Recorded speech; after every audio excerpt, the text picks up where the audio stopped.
ya Pentecost. Ninaomba baraka yako, neema yako, fadhili zako, weza wako Bwana uwe juu ya watu wako. Sema na mkutano huu, sema na wanaotutazama, watu wako unaowapenda sehemu mbalimbali za dunia, wako tayari kuisikia sauti yako. Uwabarikie. Kristo Mwokozi, twajiweka kwako katika jina la Yesu aliye hai milele. Amina.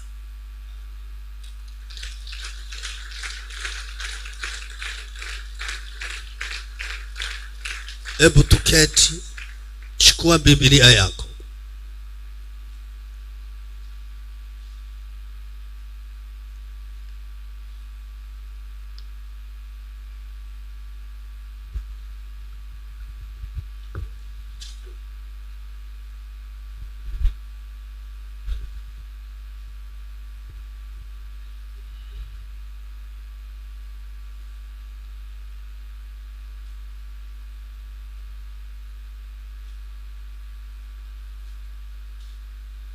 Katika wiki la Pentecost, ujumbe mkuu unakuwa ni Roho Mtakatifu. Mambo matatu hufanyika. Moja, fundisho kuhusu Roho Mtakatifu.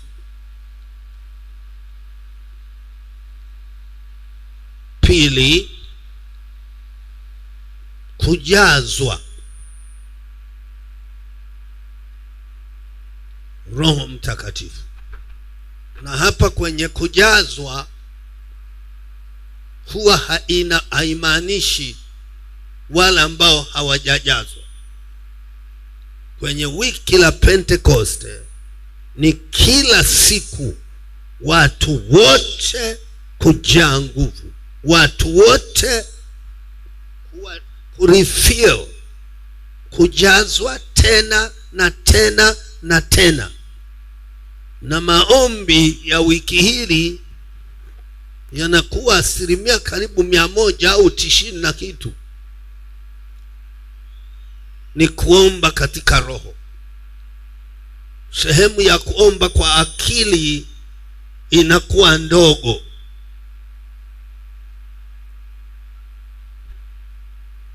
Na ninaomba mnisikilize sana. Hakuna maana ya kuita wiki la Pentecost kama roho hayupo. Mtakuwa mnamsingizia roho. Wiki la Pentecost maana yake wiki la Roho Mtakatifu kushuka katika hali isiyo ya kawaida. Kwa lugha nyingine ni wiki linalotengwa kwa ajili ya spiritual emphasis, kuwa na mkazo wa kiroho, spiritual emphasis.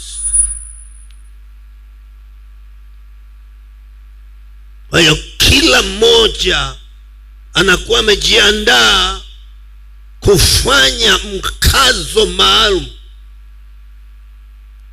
atakao tembea nao kwa mwaka mzima, tena mpaka wiki lingine la Pentecost mwakani.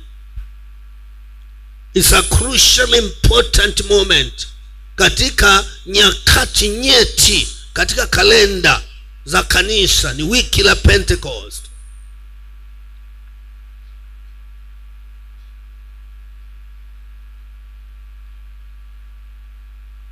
Na ndiyo maana katika Agano la Kale kwa Pentekoste ya Kiyahudi lilifuata Pasaka.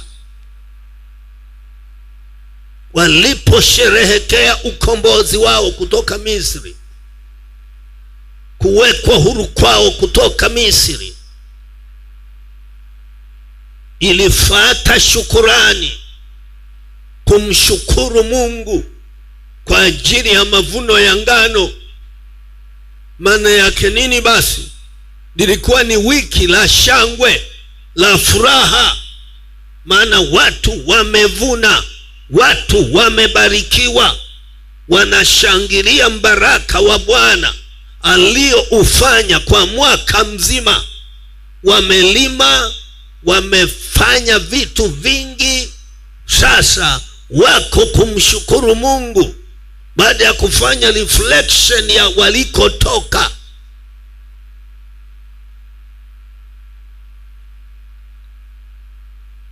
Na wiki la Pentecost la Agano Jipya ni wiki la kushangilia, kufurahia. Na ni kitu kimoja ambacho pia tulikuwa tunafanya. Nilikuwa ni wiki la watu wanakaribisha watu wengi, wanaokoka wengi na wanabatizwa wengi. Yalitokea hayo yote, kubatiza watu wengi kuokoka. Ni wiki la shangwe, ni wiki la kumshangilia sana Mungu. Kwanza kwa ukombozi, pili kwa baraka ambayo ameileta ya mavuno ya ngano kwa mwaka mzima. Lakini kwetu ni furaha ya wokovu kutoka dhambini, na shangwe ya kupokea nguvu kutoka juu, furaha ya kupokea msaidizi kutoka juu, furaha ya kupokea Roho wa Bwana yule yule aliyekuwa juu ya Yesu Kristo, kwamba ametujilia, kwamba ametutia muhuri. Ndio arabuni ya uzima na ufalme ujao. It's a very important. Imegeuka kuwa adhimisho. It's a ceremonial action, religious ceremonial action. Yani adhimisho tu, yani azimisho tu, kama maazimisho mengine yaliyotengenezwa. Wote watu wanapokuja, unajua hawaelewi maana yake, unajua hawana hata maandalizi yoyote. Yani unajua wanakuja tu hivi tu, kwamba leo wamesema wiki la Pentecost. Yani ukimkaa kwamba hebu toa maelezo, hajielewi. Yana unajua kuna ibada luku ya hili kanisa la kizazi hiki linatia huruma.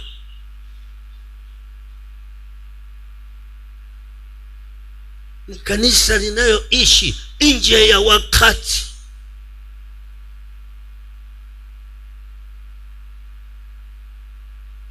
Na kulifungua watu fahamu zao ni ngumu, kwa sababu mazingira yanaumba utu wa mtu. Katika psychology, napojifunza psikolojia ya watoto, la kwanza kabisa ambalo tunaliangalia, mambo makuu matatu yanaumba utu wa mtu. La kwanza ni urithi, heredity, kurithi, vinasaba. Ya pili ile unafsi, egotism. Ya tatu mazingira. Mazingira yana mchango mkubwa sana wa hali ya mtu. Na hata sasa hivi kiroho, kikanisa ni vile vile. Mazingira ambayo mnaishi if you are not careful, huna uangalifu, yanasababisha watu kiroho wawe stagnant, wazame. Maana nakutana na watu anasema wameokoka waongo, anasema waokoka wazinifu. Yani vitu vingi, the atmosphere, yani spiritual atmosphere is polluted. Inahitaji nguvu nyingi sana kuishi katikati ya Sodoma na ukawa na Mungu, kuishi katikati ya Gomora na ukawa na Mungu. Yani inahitaji nguvu sana kuishi wakati wa Nuhu. Uendelee kuijenga safina, lakini umezungukwa na watu wabaya ambao Mungu tayari ameshawapa miaka 120 tu ya kuishi, na Mungu akakwambia jenga safina katikati ya watu hawa. Ilihitaji neema ya ziada. Ndio kipindi hiki ambacho kinaitwa kipindi cha siku za mwisho. Kizazi kibaya, kizazi chenye ukaidi, kizazi chenye mfano wa utaua, lakini kinakataa nguvu za Mungu. A mimicry generation, kizazi kinachojua kuigiza na kufanya vitu kwa kuigiza, lakini kwenye uhalisia hawamo. This is the generation. Na bahati mbaya umezaliwa humo. Wengine wamezaliwa kwenye Pentecoste humu. Ama umeokoka lini? Mimi toka babu alikuwa huku, aliwahi kuwa askofu. Yani hadithi za ajabu kabisa.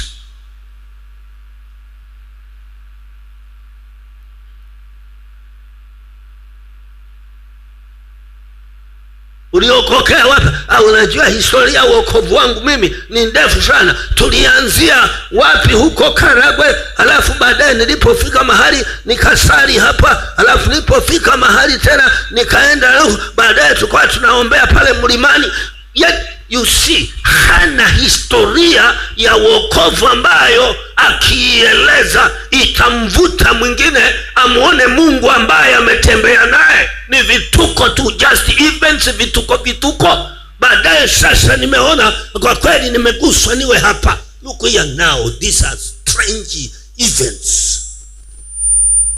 Yani ameona tu awe hapa. So unasemaje? Toka, sikutaki. Mungu anakuzuia.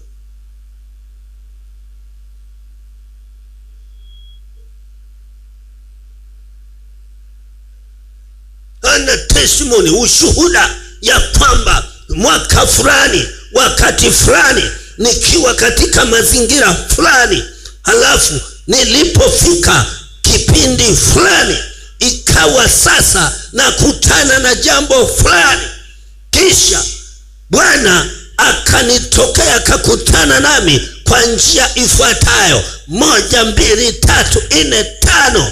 Na baada ya Bwana kukutana na mimi, matokeo niliyoyaona 1, 2, 3, 4, 5. Namba 2, effects, madhara yaliyotokea katika jamii ninayoishi ni 1, 2, 3, 4, 5. Then baada ya hapo likaja la 3. Roho wa Bwana akanishukia. Baada ya kunishukia, matokeo ya tangu nilipojazwa Roho Mtakatifu ni yafuatayo: tukaanza kumtumikia Bwana, tukaenda mahali fulani, tukafungua kanisa, na mimi nikiwa katika timu hiyo, na neema ya Bwana ikaja juu yangu. Siku moja nikapata nafasi ya kumsema Yesu. Sijawahi kuona kiwete alikuwepo akanyanyuka siku ile. Nataka sasa niseme kwa jina la Bwana. Siku nyingine tukawa tunaenda kule kijijini tulipokuwa tukitumika. Ghafla kuna mchawi aliyekuwa amezoea kutesa kijiji akakamatwa na nguvu za Bwana. Halafu siku nyingine tukiwa kama vijana tunatembea tukishuhudia, tukakuta kijijini kuna kichaa aliyeshindikana amefunga njia. Tukaingia kwenye maombi na tukamvaa kwa imani. Baada ya siku 3 za bila kulala tukiomba naye, akavaa nguo. Kwa hiyo namshukuru Bwana, hata leo unaponiona natembea na Bwana, watu wanasema amina. Taka tu, you have no explanation of your salvation. Hamna maelezo. Natembea na watu gani? It makes me cry.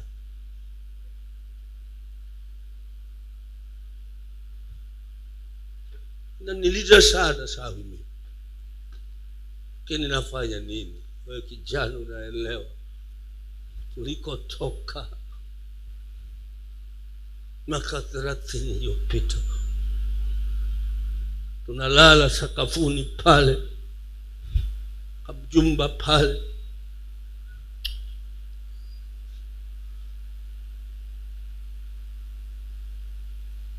niko na kaspika kamoja tu kakubeba begani hapo.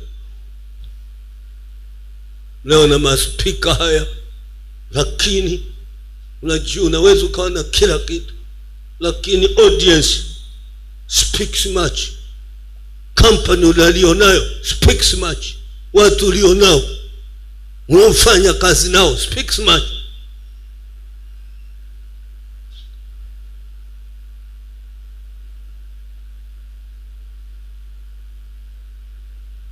Naomba Mungu awape akili,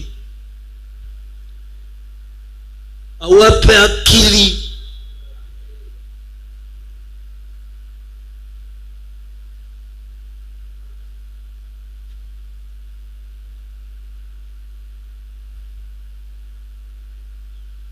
La tatu ambalo lilifanyika na litakaloendelea kufanyika ni miujiza kutendeka. Tutafundisha, tutajazwa, na hakuna mgonjwa wala tatizo linashindikana wiki la Pentecost, kwa asili ya wiki la Pentecost, kwa sababu anayeponya ni Roho Mtakatifu. Na Roho anaposhuka, niwaambie wagonjwa tulikuwa hatuombei, wanapona tunapoimba. Na waimbaji wanaosimama kuimba, ukiwaangalia tu wanavyoimba ile timu, unajaa mwenyewe, maana they are really anointed, wamejaa nguvu wanaosimama kuimba. Ukiwaangalia hao vijana, na tena sasa hivi unajua it's very ruined, kwa sababu waimbaji sasa hivi ni watoto vitoto tu. Praise team vitoto vitoto sehemu nyingi, kwaya vitoto vitoto.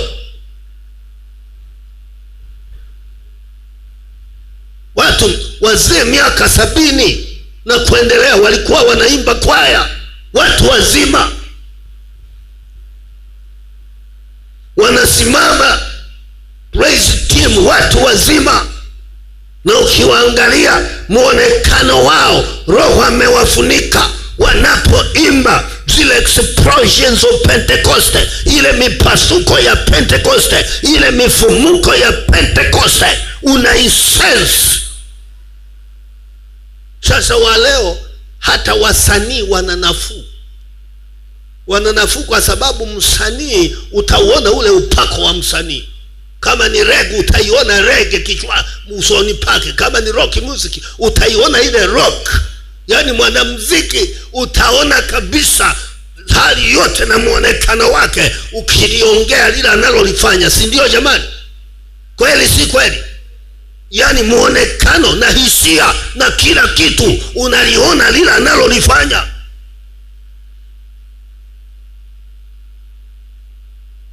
Lakini waimbaji wa kweli wa Injili kama wengi ndio wanaigiza hilo la dunia, lakini na wale ambao hawajaigiza wanakuwa duniani, wanafanya kile cha kiroho mechanically, wanakifanya mechanically, wanakifanya katika mwili. Kweli maneno ni ya kiroho, ujumbe ni wa kiroho, lakini unafanywa kimwili. Yani ni mzima mwili mwenyewe unaona ni yeye, hana roho, hana dalili zozote, ni yeye.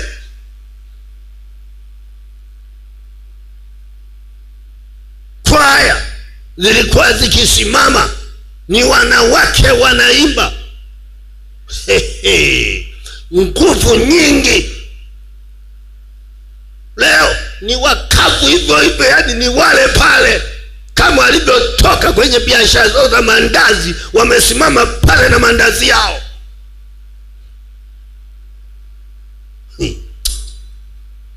Tuimela hofu kumala chenge baba.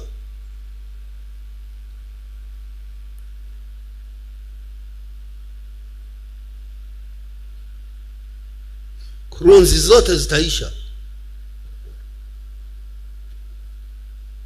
ni kizazi kisichosikia.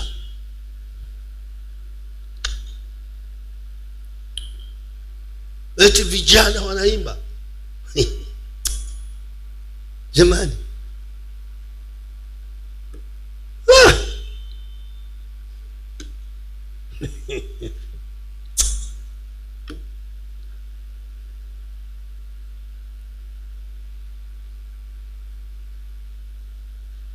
sijajua Nuhu aliwezaje miaka 120.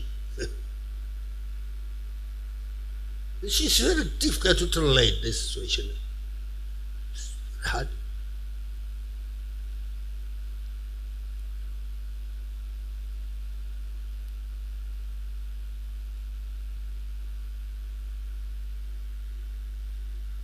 Tunaanza leo.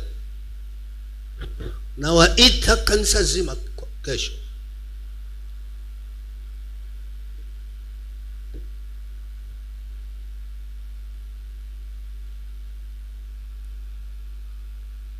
Mungu atanisaidia.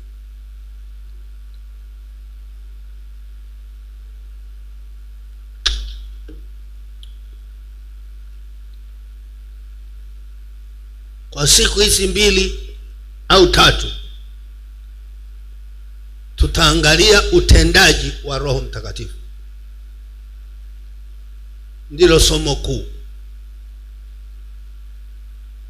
Utendaji wa Roho Mtakatifu. Tutaangalia maeneo mengi, maeneo kadhaa. Eneo la kwanza tutakaloliangalia ni utendaji wa Roho Mtakatifu katika kanisa. Kwa hiyo utendaji wa Roho Mtakatifu, kipengele kidogo kwa leo, utendaji wa Roho katika kanisa.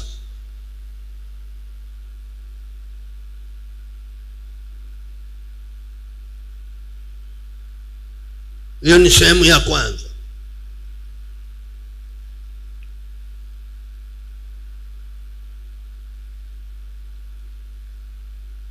Roho Mtakatifu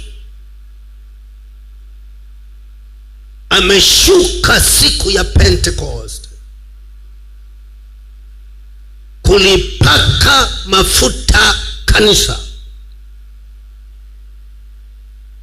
kulivika uwezo kanisa,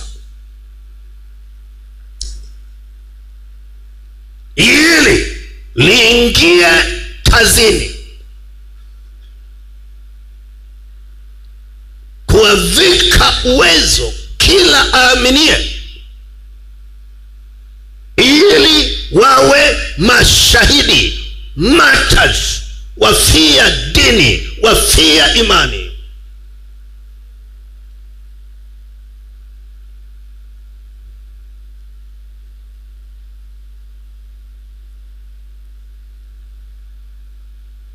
Jambo la kwanza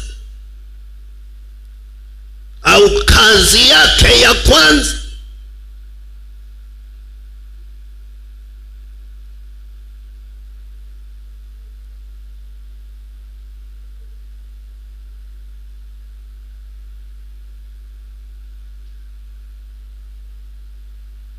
ni uongozi,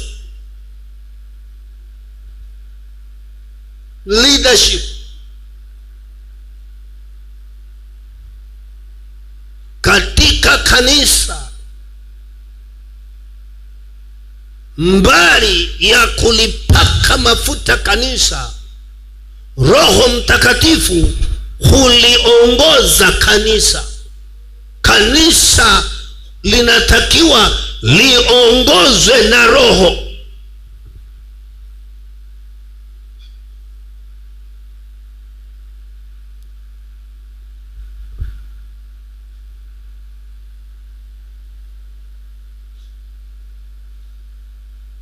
Linaongozwaje na Roho mmoja? Kwa kuwa na viongozi waliojawa na Roho na kuongozwa na Roho.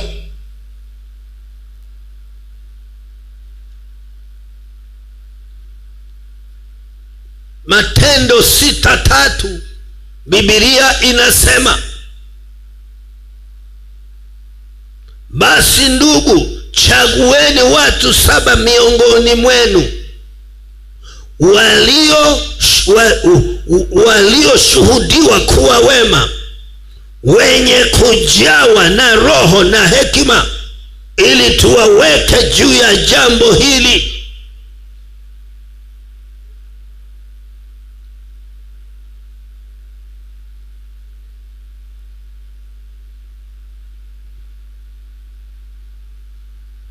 Kwenye uongozi,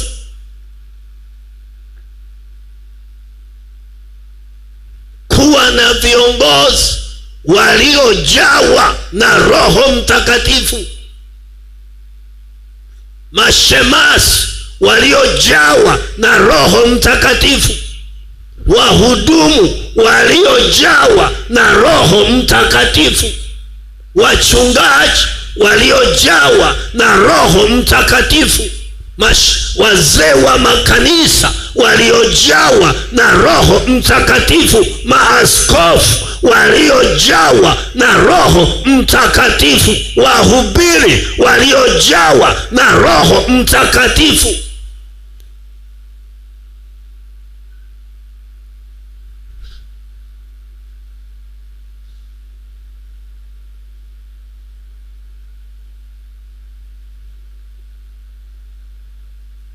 Kwenye kuliongoza kanisa, Roho Mtakatifu pili huliongoza kanisa katika kazi ya umisheni.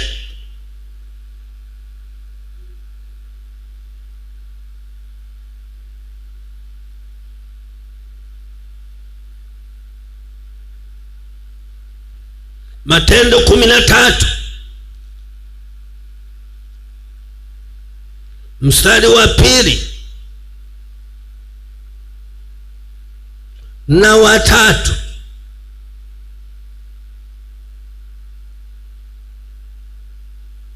Basi hawa walipokuwa wakifanyia Bwana ibada na kufunga, Roho Mtakatifu akasema, nitengeeni Barnaba na Sauli kwa kazi ile niliyowaitia. Ndipo wakiisha kufunga na kuomba, wakaweka mikono yao juu yao, wakawaacha waende zao. Neno gumu kupita kawaida. Wamewawekea mikono, kisha wakawaacha waende zao. Ndio kazi ya Mungu hii. Wakawaacha waende zao. Paulo na Barnaba wakaachwa waende zao. Nilikuwa naongea na watu kwenye conference za umisheni. Hata utumishi leo, mtu anasema nimeitwa, baba mchungaji, Bwana ameniita, Bwana ameniita kwenda kwenye mkoa ule pale. Kuna watu wagumu sana.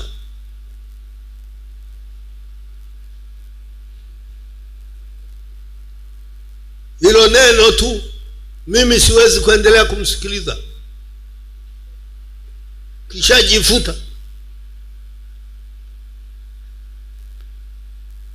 Maana kisha weka na kipingamizi, kisha tangaza kushindwa kwake. Maana anasema watu wagumu sana. Kabla hajaenda anaona watu wagumu. Maana yake huyu yuko peke yake, hapelekwi na Roho huyu. Anataka umpeleke wewe mchungaji.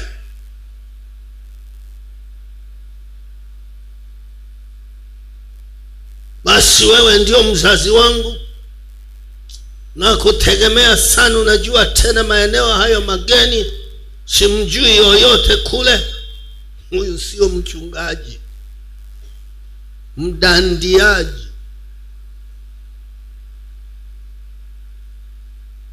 Ni tumbili aliyeona mbwa.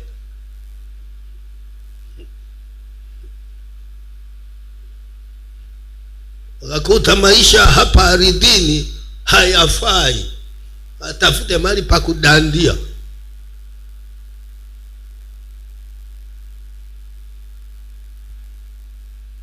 Atakaa hapo mwaka msipompa nauli. Kaitwa, lakini anasubiri nauli. Mwaka anasubiri nauli. Akifika huko nako atakula na kunywa na kuangalia mwaka mpaka mpelekee washuhudiaji. Mwaka huku vyombo vya injili havipo. Tupeni hata viwili.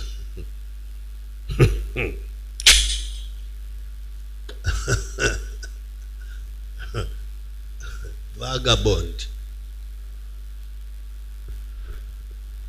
Asilimia kubwa ya waitwaji wa leo wako hivyo.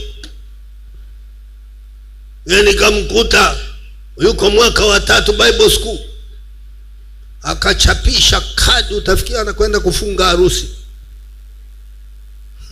za kuomba support.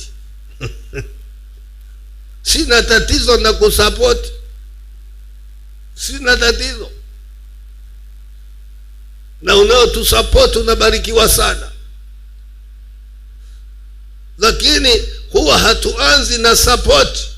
Unaingia kwanza wewe kichwa na Mungu wako, na watu wakiona kazi wanaona sababu ya kutia mkono, maana wanaona mwelekeo.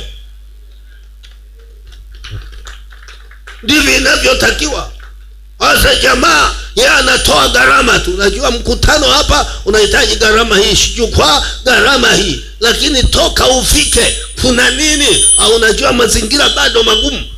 Sasa huyu ni nini? Mnabeba maiti kuipeleka ikawe MC.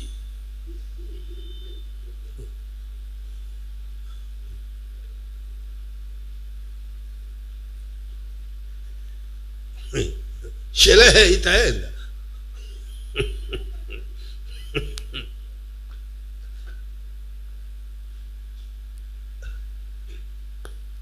Wakawaacha waende zao. This is a statement of missions. Kama ungesoma habari ya wamissionari wa kweli, waliondoka kama alivyo. Bwana amesema nami kwenda Afrika. Bwana amesema nami kwenda Caribbean countries. Bwana amesema nami kwenda India. Ungesoma maisha ya wale mitume 12 akiwemo Matia, namna walivyoondoka. Wengine wakaenda India, mwingine akaja Ethiopia, wengine wakaenda Ulaya. Walitawanyika wote, wakafa huko kwa ajili ya Bwana, na kila mmoja alipiga bara fulani. Hao 12 wote waliondoka na Mungu aliyewaita, waliondoka na Mungu aliyewatuma.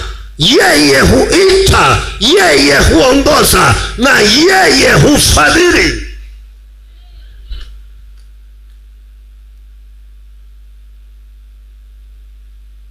Ninaposema hapa, tutafikia mataifa, tutafikia mikoa. Mtu mwingine anaweza kusema mzee amejipanga na hera nyingi. Sikiliza, kufikia dunia haihitaji hera. Hera ziko huko shambani, hatuondokagi nazo. Bwana alisema nitakuwa pamoja nanyi. Sio tu uwepo wake, lakini za wa provider. Atatoa mahitaji yako, atatoa kile unachohitaji, atatoa vitendea kazi, atatoa mahali pa kulala. Yeye ndivyo alivyo Mungu wetu. Tunahitaji watu kama hao. Naposema katikati yenu nataka watu, Mungu anataka watu. Fala la pesa na vyote ni vyake. I'm not bothered about money. Sisumbuki juu ya hela, sisumbuki juu ya fedha. Anayetakiwa ni mtu. Akipatikana mtu sahihi anayeweza kwenda na Bwana, na mtu yeyote akienda na Bwana hawezi kutindikiwa, hawezi kukosa pakulala, hawezi kukosa chakula, hawezi kukosa vitendea kazi. Akienda na Bwana. Tumechoka na mijitu inayoenda mienyewe, ni misumbufu, mara kesi, mara maneno, mara manunguniko, mara malalamiko, maneno mengi.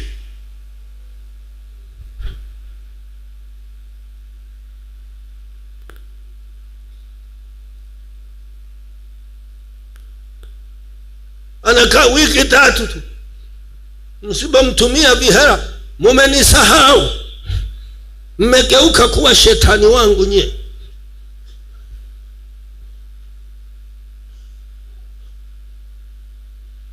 Lala njaa siku moja tu mpaka mwezi najua vitajua kuna mtumishi kalala njaa.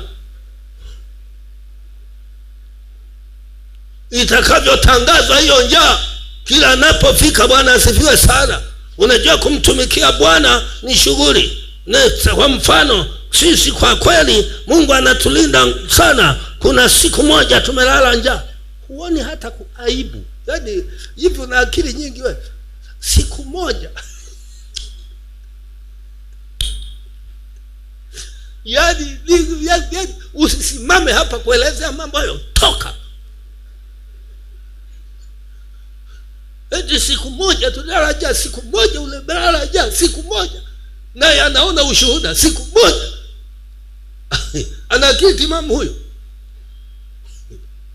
Ndio ushuhuda wahubiri wa leo na wamisionari wa leo. Siku moja tukalala njaa. Lakini Bwana akatusaidia. Kwa kweli ilipofika usiku wa manane, na waangalia watoto wanataka kufa. Yaani wewe hivyo vitoto umezaa panya, umezaa binadamu. Ninawi walifunga watu siku 3 mpaka fisi, mpaka mbuzi, paka. Hakuna ambapo wanasema zikakaribia kufa. Wewe siku moja unaangalia vitoto kama vinakufa. Anatengeneza maneno ya uchungu ili watu watoe hela. Anaumba matatizo, anawalazimisha wawe na huruma. Ni injili ya kupanda huruma kwa wasikilizaji. Kwa hiyo wanapotoa hawatoi kama Mungu alivyosema nao. Wanatoa kwa sababu masikini fulani kajieleza, basi kabeba akili zao.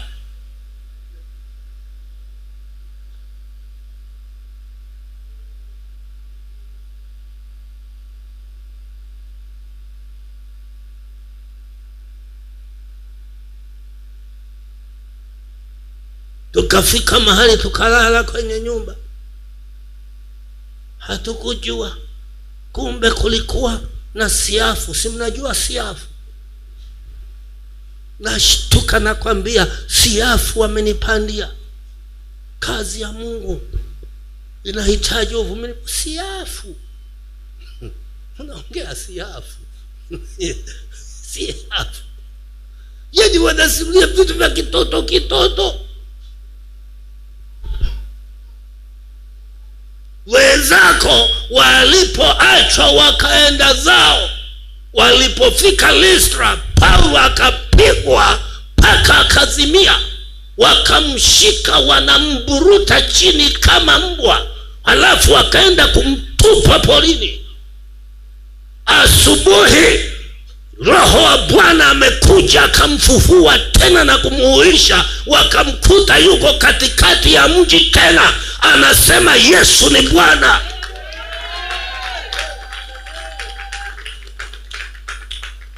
simulia siafu, eti toka tuende. Yaani hata nilipofika juzi nikakuta wameandaa nyama ya kuku. Tuna miezi 5 hatujawahi kuona kanyama. Mrafi mkubwa.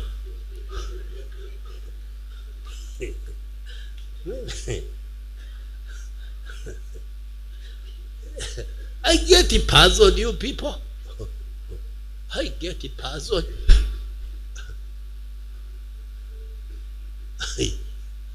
I get it puzzled. Napata shida sana. Kwamba what kind of people do we have? Tuna watu kweli? Tutafika kweli?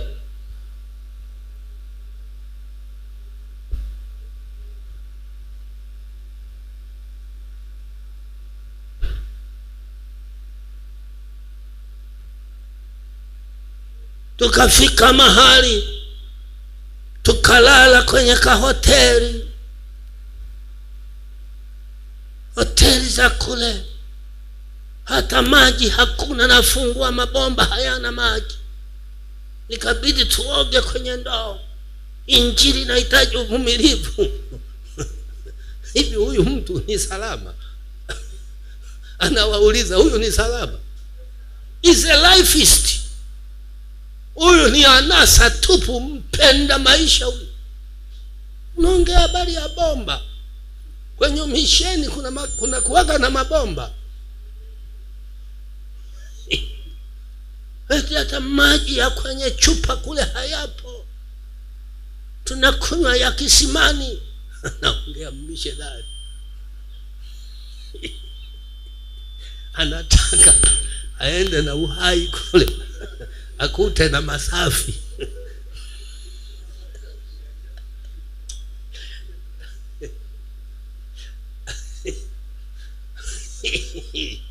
Na Afrika na Kilimanjaro aikute kule. I get it puzzled. Asema sasa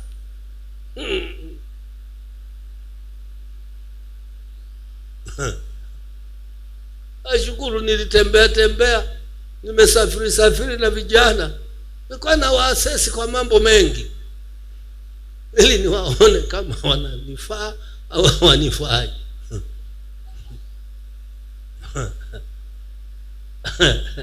Mengine hayafai kusema, hayaacha tu. Hako hapa umeanza kucheka. Ndikia anza kuyafumua hapa, mtaacha hata kuwasikiliza wakisimama kuimba hapa. Wote tu.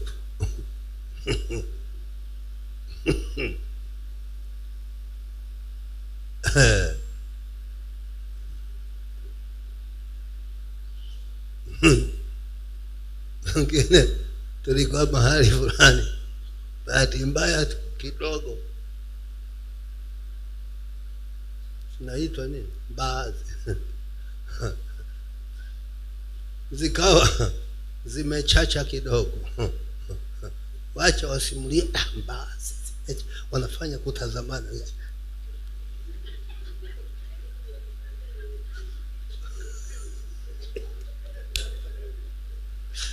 Nikasema kwa kweli nina safari ndefu ya kuandaa watu.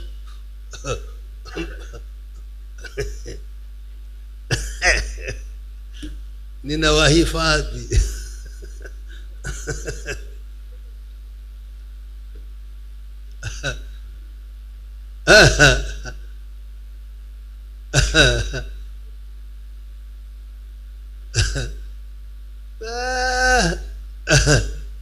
Naona raha sana. Asema sasa tutafika. Tutafika. Lakini tatizo ni nini? Hakuna roho anayeongoza watu.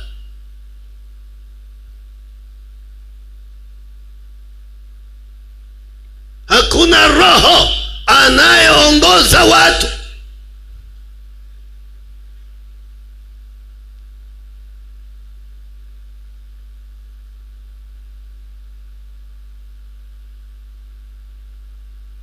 mengine, maana kila mfano nitakao utoa hapa watu watajua ni fulani. Niache tu. It's very serious. It's very serious. It's very serious.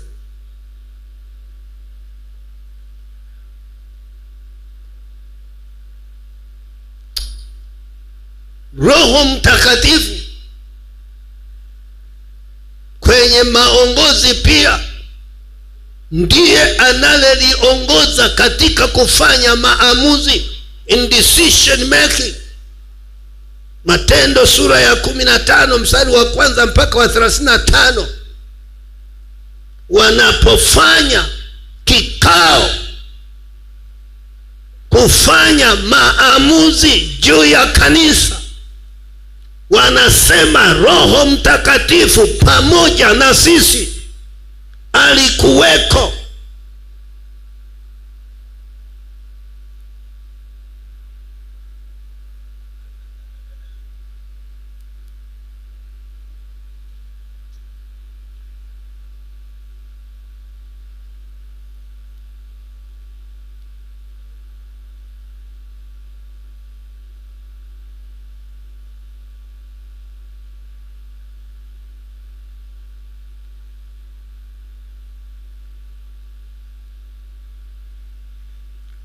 Mstari wa 26,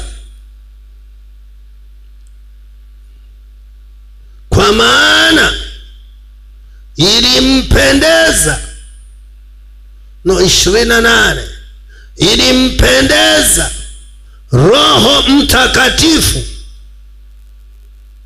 na sisi tusiwatwike mzigo ila hayo yaliyo lazima, yaani mjiepushe na vitu vilivyotolewa sadaka kwa sanamu na damu na nyama zilizosongolewa na uasherati. Mkijizuia na hayo mtafanya vema wasalamu.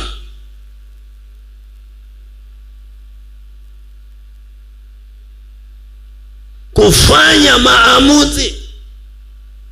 Matendo 1:12 hadi 26, wanapofanya maamuzi nani achukue nafasi ya Yuda, wanasema Roho Mtakatifu, tuonyeshe ni nani kati ya Barsaba na Matia, nani anayestahili uliyemchagua.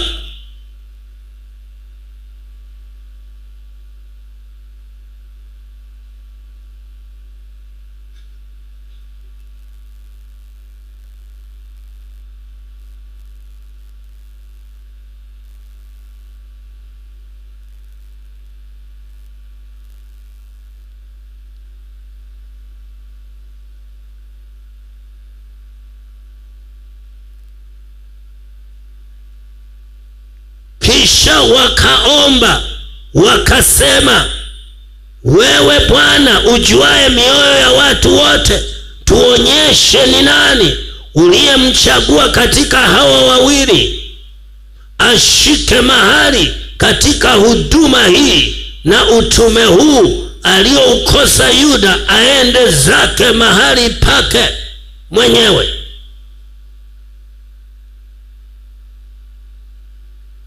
Roho wa Bwana ndiye anayesimama.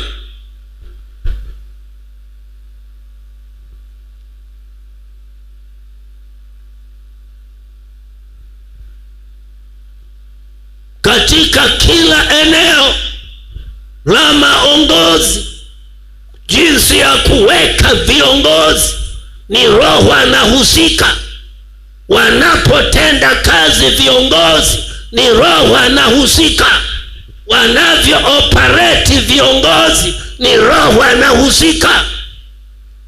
Mashemasi waliojaa Roho. Tuna shida sana na mashemasi wa leo. Utapiga kelele, muje. Unapigia mbuzi gitaa.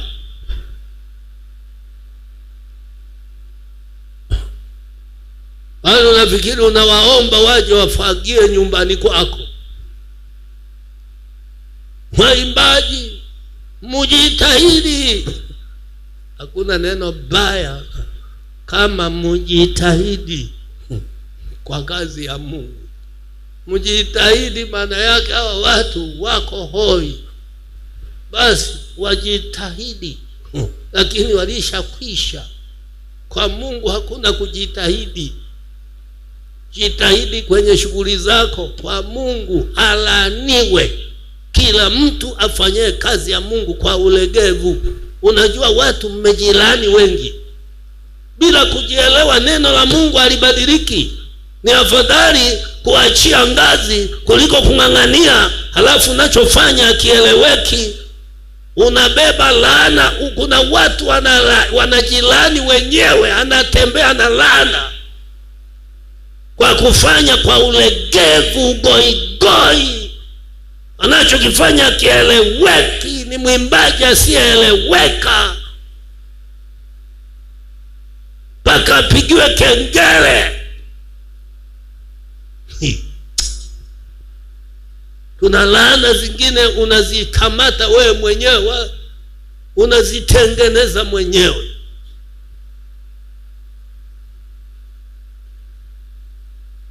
Tuliache kanisa liongoze kanisa. Tumuache Roho aongoze kanisa. Tumuache Roho aongoze kanisa. Wanakwaya, mwacheni Roho aongoze kwaya. Wanawake, mwacheni Roho waongoze. Roho akiwaongoza hamtapigiana kelele, tufike idarani, tufanye hivi, mbona watu hawaji? Ukishaona hivyo, hapo hakuna kanisa, kuna chama tu cha watu. Na kipingamizi ni kizazi kisichosikia. Sema kweli yote, wako vile vile. Sema kweli yote, wako vile vile.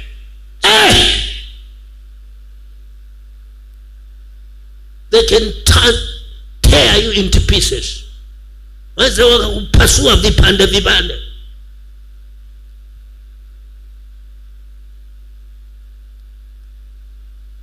Mshirika, mwache Roho akuongoze. Tukubali maongozi ya Roho, tukubali ushauri wa Roho, tukubali kufundishwa na Roho, tukubali kuelekezwa na Roho.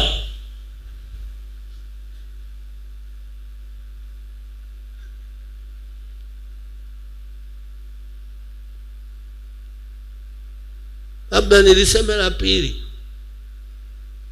maana haya mambo yanahitaji kuyaongea kwa undani zaidi. Nilisema la pili kidogo tu, alafu tuende tuombe. Roho Mtakatifu katika kuhubiri, akisha kuwa na kanisa katika uongozi, anakuwa na kanisa katika kazi yake ya kwanza. Kazi yake ya kwanza kuhubiri, preaching the gospel. Wathesalonike wa kwanza sura ya kwanza mstari wa 6 na Wakorintho wa kwanza sura ya 2 mstari wa 4 na Matendo 3 mstari wa kwanza mpaka wa 6.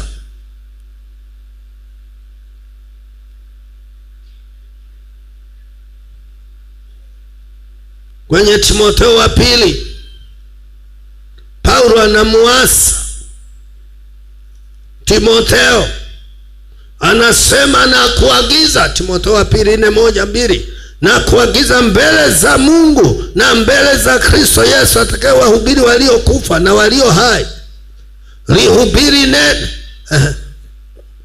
kwa kufunuliwa kwake na kwa ufalme wake. Lihubiri neno, uwe tayari wakati ufaao na wakati usiokufaa. Karipia, kemea na kuonya kwa uvumilivu wote na mafundisho.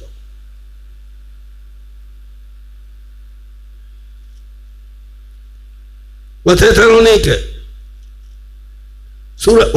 sura ya kwanza mstari wa 4.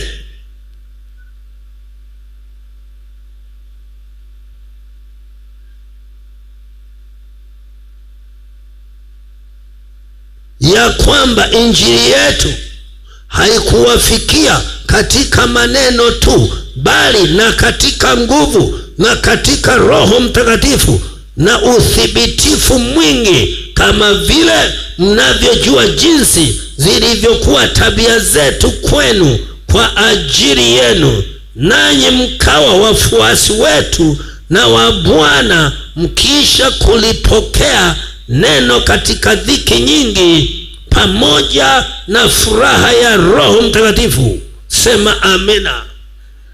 Paulo anawaambia Wathesalonike, mahubiri yetu hayakuwa katika maneno matupu, bali katika nguvu na uthibitifu, confirmations na madhihirisho.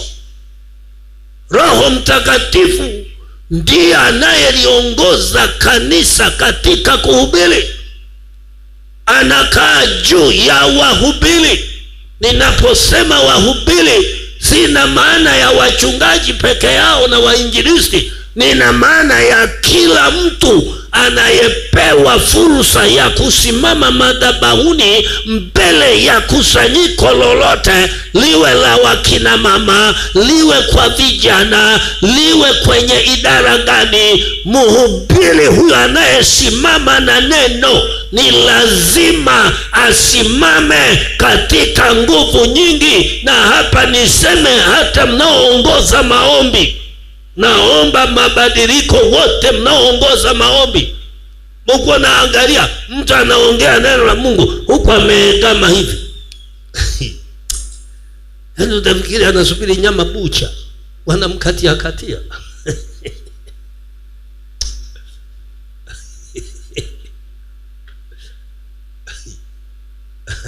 Na kale kameza ketu kako pale. Hebu kalete bwana.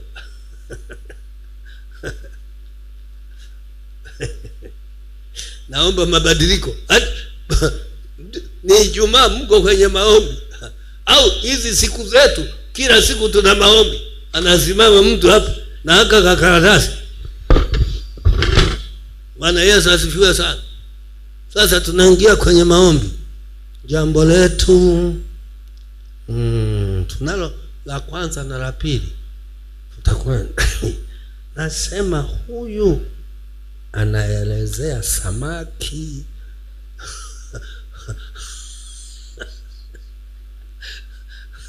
au ufugaji wa nyanya. Hata nyanya lazima uongee ili watu wavutiwe nyanya nzuri. Ukiongea umekufa hivyo utapata walima nyanya.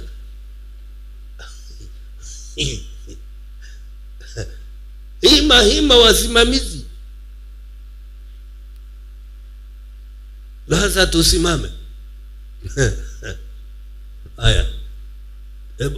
Imba tuimbishe. Tuingie. Anakuja na mbuga yake. Kisukuma mnaelewa mbuga. Mbuga. Yani, anajitanda nguo hivi na huko, alafu au ndio anafunga sasa kiunoni, anakuja wapi kuimbisha. Nasema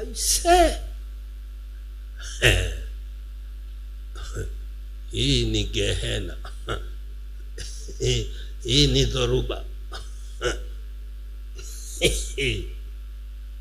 Naangalia mwingine miguuni anaandala.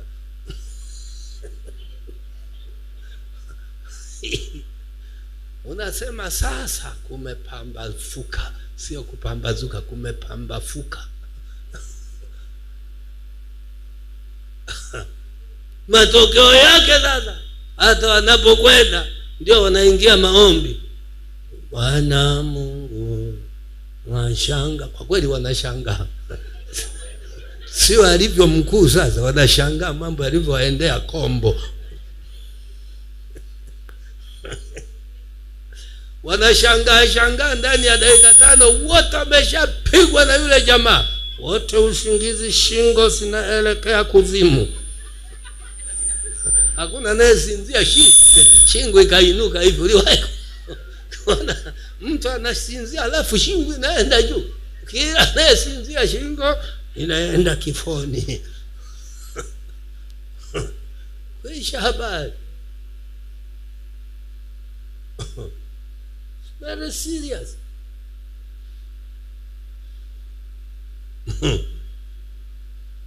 Muda huyo anakwenda, unatafuta pa kufia, tengeneza kakiti na kengine, anakwenda. Mungu, haya mambo yangetuepuka.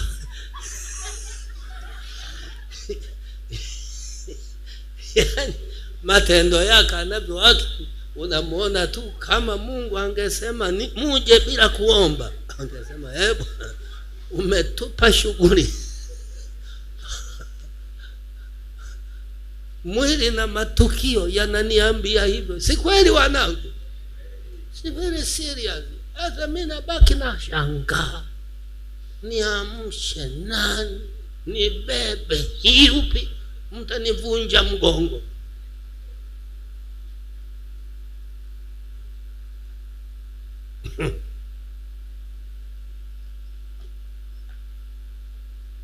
Kwenye kuombea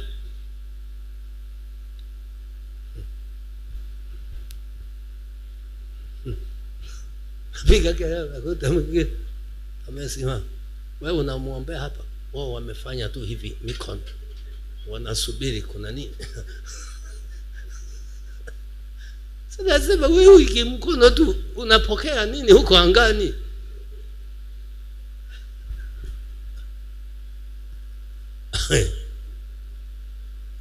Jana ilikuwa safi.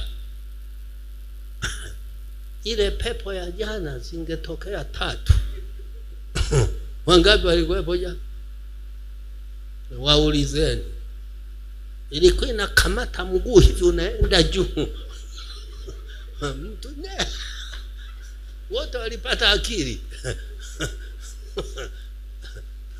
Na mimi nikaendelea pale. Masaa mawili yaliisha. Masaa mawili neti wanapambana hapa. Inakaa hivi na kusanya nguvu, ikija kufanya hivi imekamata miguu 3.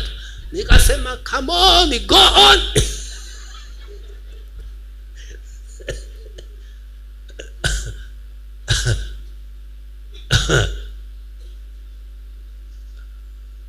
Nikawaona wa mama ya walikuwa nasimama mita 8 huko, alafu wanafanya nikifanya tu hivi.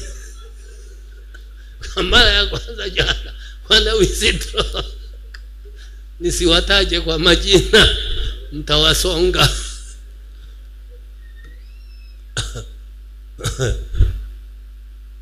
Nini? Ni upungufu wa roho.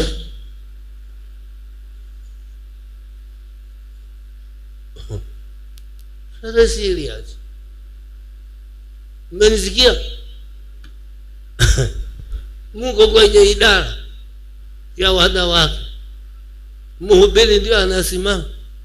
Tuangalie neno la Mungu. Ana karatasi kaka ameweka hapo, kana pepesuka, anakaokota. Ndio anakuja wasomee kilicho pepesuka. Ujumbe ulio pepesuka. Vitu gani hivi? Hata kwenye soko la ndizi pala wafanyi. No seriousness. Haya ni madhara ya kuishi bila roho, madhara ya kukaa bila nguvu.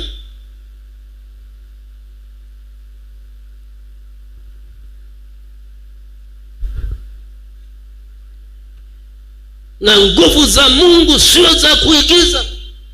Ninawaita wanangu, ni nyakati za kusimama kila mmoja kwa miguu yake. Ni nyakati ngumu. Ukitaka kutembea katika uweza wa roho, ni lazima uwe umefanya maamuzi magumu. Mazingira ya kawaida sio rafiki. Mazingira ya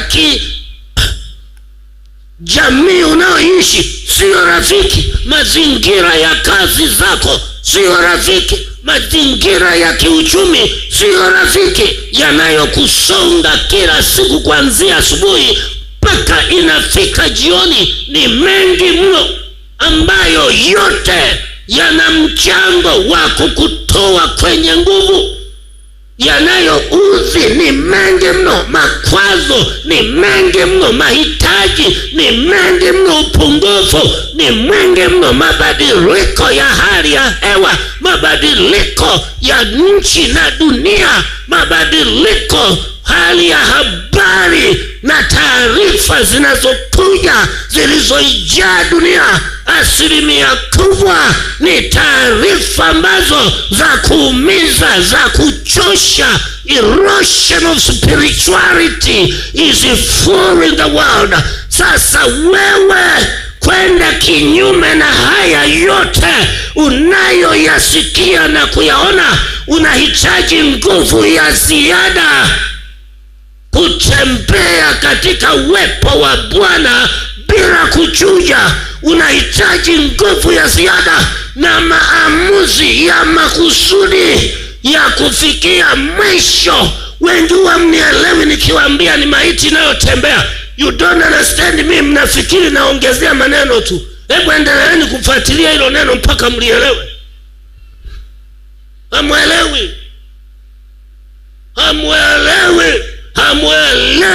Lazima ufikie mahali pa Yesu akasema jikane mwenyewe. Leo watu ukiwauliza umejikana nini, hakuna ambacho watu wamejikana leo. Hebu niwasimamishe hapa, kila mmoja asema alichojikana.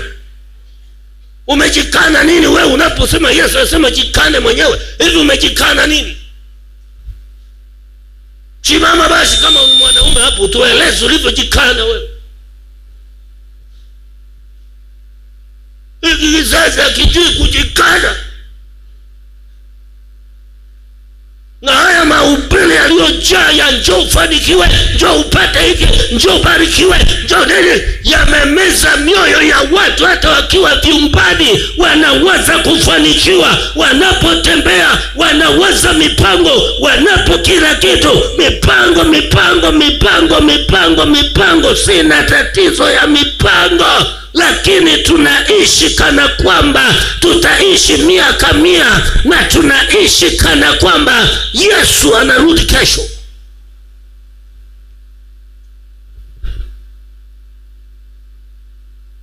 Kila mmoja uso umefunikwa na matatizo yake alionayo. Yani kila mmoja akigeukia huku, yani ukiangalia nyuso, mawazo, mazungumzo ni maisha haya na namna mambo yalivyo. Sasa nitapenyaje? Na mna neno zuri kutoboa. Unaelewa maana ya kutoboa? Usipotoboa unatoboka wewe. Jaribu kutoboa pale ukuta. Usipotoboa ukuta utatoboka nani? Hebu kaupige hivi, kichwa kitatoboka chenyewe. Haya, endeleeni kutoboa, mtaona kitu. Na neno zuri kutoboa. Nasema hajatoboa. Kutoboa mahali. Sasa endeleeni kutoboa. Si ndio neno la kisasa? Kutoboa.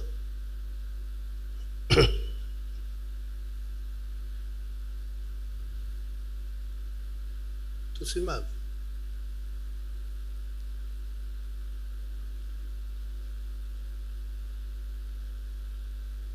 Tumeweka foundation leo.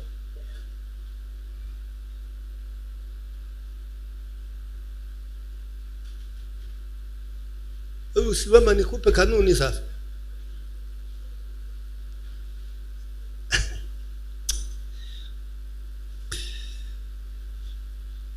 Nani ni mgeni mara ya kwanza? Nyosha mkono kama huko. Wageni mara ya kwanza. Njoni. Kama mnahitaji muujiza, maombi, njoni hapa mbele. Ndio saa ya kupona, ndio saa ya kufunguliwa. Njoni wageni.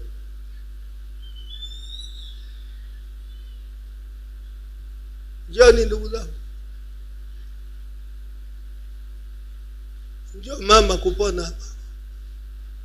Njoo binti yangu. Njoo mwanangu. Njoo kwa ujasiri.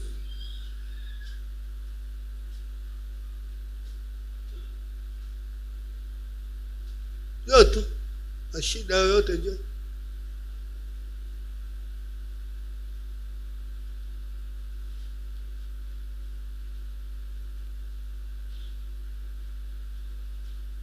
Kesho nitafanya vizuri. 11 kamili nitaanza kuzungumza, dakika 45 nitamaliza. Alafu nitawaacha mapema.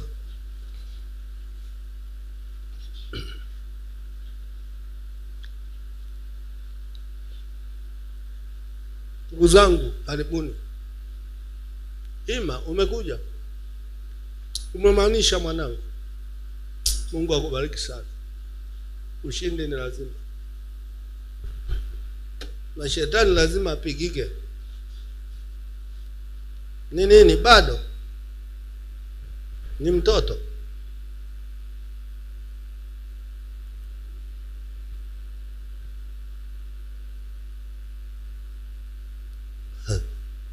Nimemwongea roho. Hapa sijaongea mengi. Kwenye Pentekoste hakuna ugonjwa unabaki. Yaani sasa mnisikilize huko juu. Nakwambia heka. Bahari pekine ukienda wanaogawa mafuta mpaka saa 2 atoki mtu. Nakwambia huko utafikiri sali Kisukuma tunasema. Wengine bafuni, wengine wapi. Bali hawaelewi kwamba sasa ni Mungu anatembea. Naomba tukianza maombi tu mzee, milango yote hiyo inafungwa. Tuanza tu simama, milango yote cross.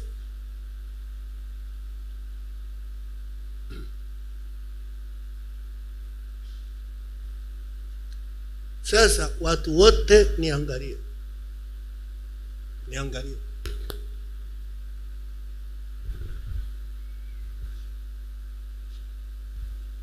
Niangalie vizuri. Roho Mtakatifu kuja juu yako sio kitu cha kupambania. Unamkuta mtu, Bwana nijaze, Bwana nijaze, Bwana nijaze, nijaze. Sio hivyo.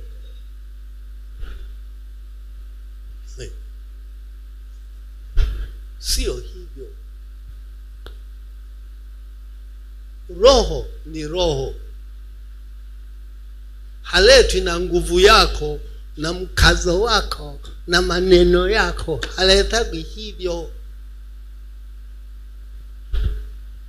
Nitazame huku kwenye hapa. Ole bibi sasa hivi. Mnanisikia? Maana sasa hivi nataka wote mjaze huko sasa hivi. Unisikie vizuri. Unachokihitaji wewe ni utu wako wa ndani kuruhusu ukamatane na Mungu. Basi utu wako wa ndani ndio kwenye shughuli. Chumba chako cha ndani, maana yake hisia zako zote zisalimishe kwake, mawazo yako yasalimishe kwake, utu wako usalimishe kwake, fikra zako zisalimishe kwake, na emotions zako zisalimishe kwake.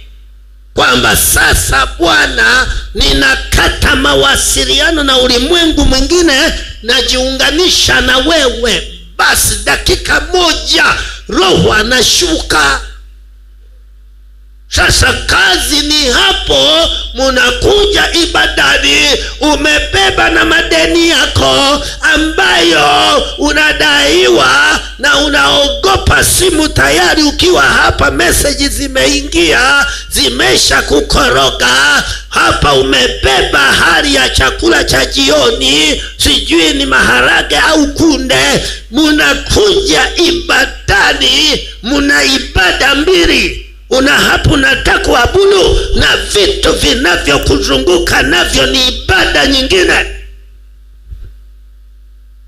Weka pembeni vitu hivyo vyote. Uko kwa mfalme wa wafalme, mtoaji wa vyakula vyote, mtoaji wa fedha na dhahabu na kila kitu. Chukua nafasi ya kusimama mbele ya mfalme wa wafalme. Kufikishuku utakapotoka hapo, vyote vilivyokaa vibaya vitakuwa sawa sawa. Roho akishuka vitu vinakaa sawa sawa. Roho akishuka unatoshelezwa. Roho akishuka unashibishwa mema ya mbinguni. Inua mikono yako, funga mawasiliano sasa. Funga mawasiliano na ulimwengu wa nje. Kuna watu hawafungagi macho, sijui kabila gani. Alafu moyo wako unautazamisha juu, alafu kwa Baba aliye mbinguni, kwa Mungu aliye mbinguni, ya kwamba Bwana, sasa niko hapa mwanao, nataka kiu yangu iishe leo. Natamani kunywa maji yaliyo hai, kama alivyotamani yule mwanamke Msamaria. Akamwambia Yesu, nipe maji hayo ninywe, nisije kuteka hapa tena. Ondoa mawazo mabaya, ondoa fikra mbaya, ondoa uchovu, ondoa mahangaiko, ondoa mawoga mazonge, ondoa kila linalo kukabili. Baki wewe na Bwana, wewe na Yesu, wewe.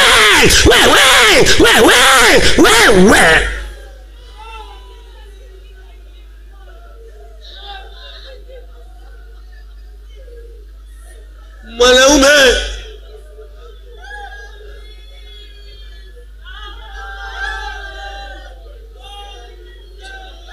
endelea kufunguka, sihitaji kukuanzishia. Yaani Roho akija juu yako utaanza kutamka. Anza kutamka kwa jina la Yesu. Anza kutamka, anza kutamka, anza kuomba mwenyewe kwa nguvu zote. Sema na Bwana mwenyewe, mwambie Bwana kutembelee sasa hivi. Jitakase, harikisa ritate labakaku kilaba, karapu rabalita lelelabukika, kashela bakakila, katika jina la Yesu.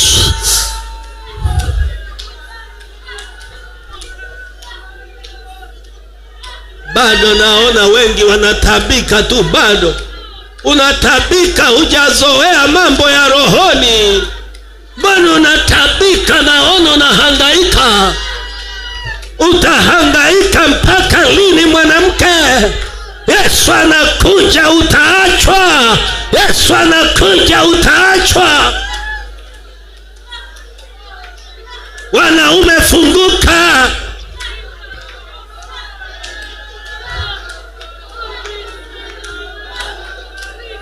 Wewe ambaye uko hapa mbele, kama unaumwa, shika mahali unapoumwa.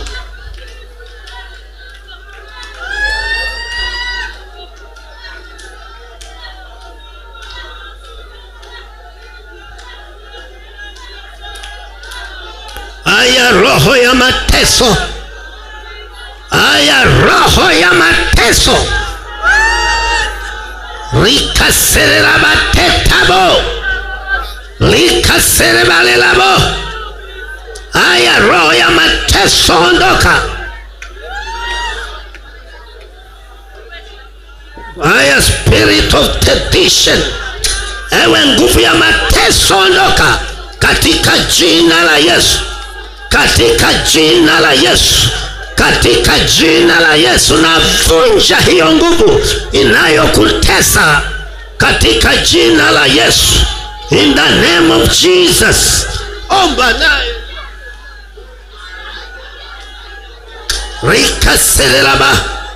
Katika jina la Yesu neema ya Bwana ije juu yako. Katika jina la Yesu neema ya Bwana ije juu yako.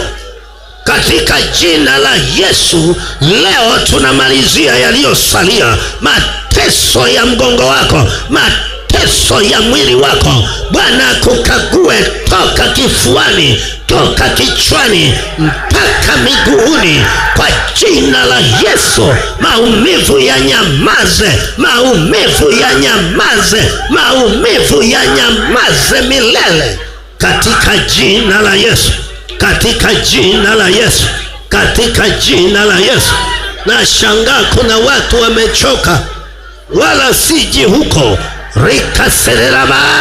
Haya katika jina la Yesu. Katika jina la Yesu. Mama, neema ya Bwana iwe juu yako. Neema ya Bwana ikufunike. Neema ya Bwana ikujirie katika jina la Yesu. Katika jina la Yesu. Kuna wengi ambao wamekaukiwa wanakaa jangwani. Hebu endelea kufukua vifusi vilivyo ndani yako. Fukua vifusi, usiondoke mpaka umejazwa. Fukua vifusi vyote. Haya, fukua vifusi, fukua vifusi. Wewe ambaye hata maombi yamekauka, unajaribu kuomba huwezi, jilazimishe, endelea hivyo hivyo. Ndani ya dakika 2 utajikuta umejaa nguvu. Wewe ambaye hata unapoomba mara nyingi unajikuta umesinzia, kwa jina la Yesu roho mbaya ya mateso iondoke kwako leo katika jina la Yesu. Ni wiki la Pentekoste, ni wiki la kukutana na Roho. Kutana naye wewe, kutana naye wewe. Fanya uamuzi dakika hii, fanya uamuzi dakika hii, fanya uamuzi dakika hii, fanya uamuzi wewe.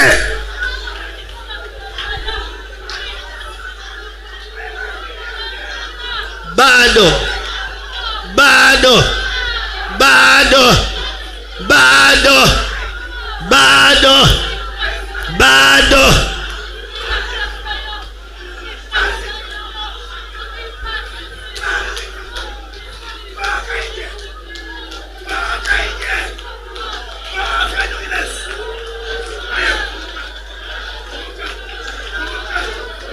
huyu hapa.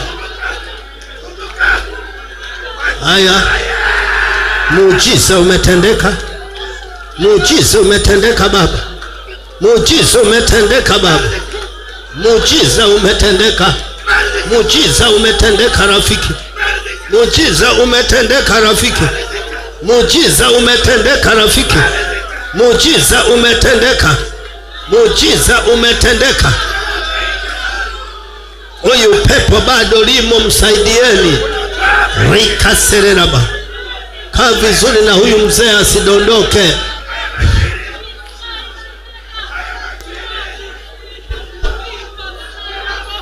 Pokea nguvu binti yangu. Karikaselelabo tetabo. Shakabale babuba. Aya karitalelelabo. Pokea nguvu binti. Pokea nguvu. Pokea nguvu. Pokea nguvu.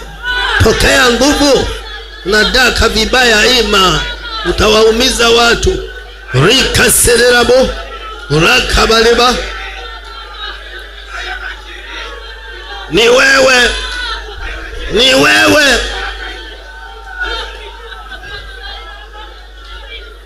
Bado wengi wana struggle. Unayepambana na kualika, unayepambana, amua kukesha humu ndani. Amua kukesha huku ndani unayepambana. Amua kukesha huku ndani. Amua kukesha huku ndani unayepambana. Amua kukesha huku ndani. Mwanaume, bado mwanaume, bado uko jangwani. Ondoka jangwani. Ondoka jangwani kijana. Ondoka jangwani. Ondoka jangwani wewe mwenyewe. ondoka jangwani, na kwambia ni wewe. Pambana, bado binti, bado mwanangu, pambana, bado binti yangu, bado utafika, bado binti, yani uko mbali mno, pambana. Jesus, Jesus, Jesus, Jesus, Jesus, Jesus. Tunataka upentecost. Yes, yes. Bado kijana. Haya, waombeaji, pokea nguvu.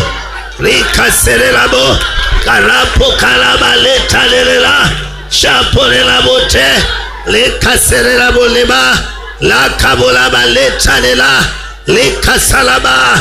Uzima upo mwingi, uzima upo mwingi, uzima upo mwingi, uzima upo mwingi, uzima upo mwingi. Usimshike kwa nguvu sana hapa, msaidia keti pale. Ninyi hamuelewi.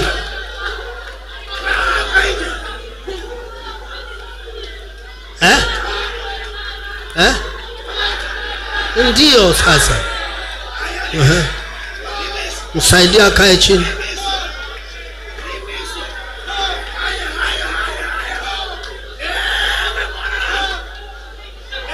Bwana amekukumbuka leo.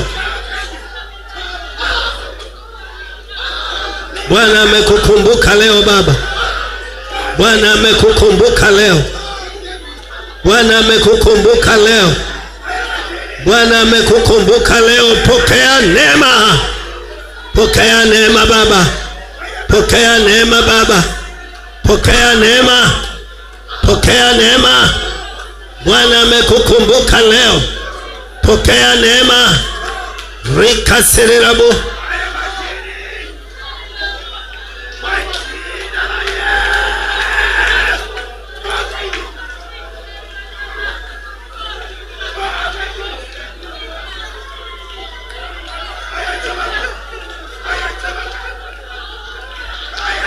Ni jukumu lako.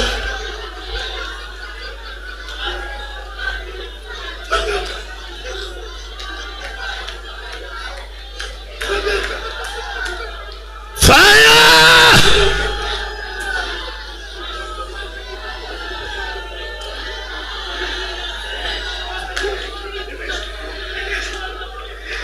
Wanaume,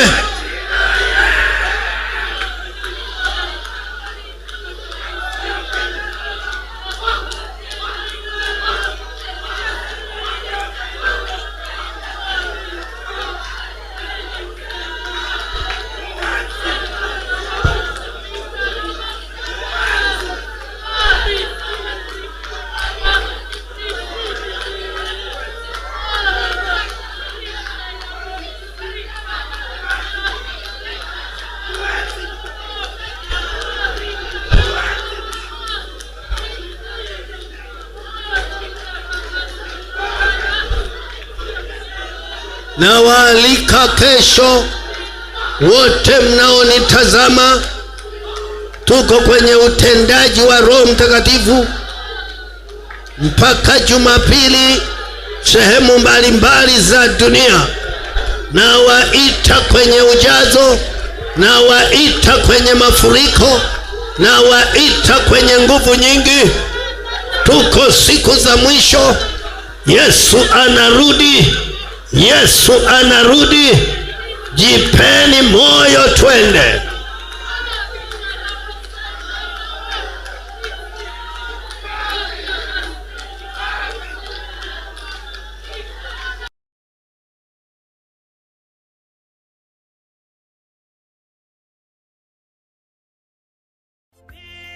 Unisile